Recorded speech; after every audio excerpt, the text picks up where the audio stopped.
if you want to add your custom notification sound to your Samsung Galaxy A26, it's quite easy to do. So first of all, open up your My Files application.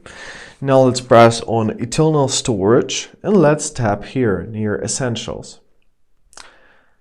Now we're gonna press All. Great. And now locate your notifications. So choose any kind of audio file which you want to have as your notification, right? For example, this one, press Move. Now select Folder and select your notifications. Press Move here. All right, this file is already there. Let me select another one. So press Move here. Great. Now we are to open up our settings.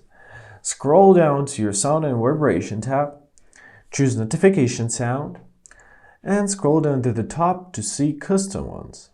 Now choose the sound, and basically that's it. Now this is your notification sound. And I hope this video was helpful. Thank you so much for watching. Have a great day and please consider subscribing to our channel.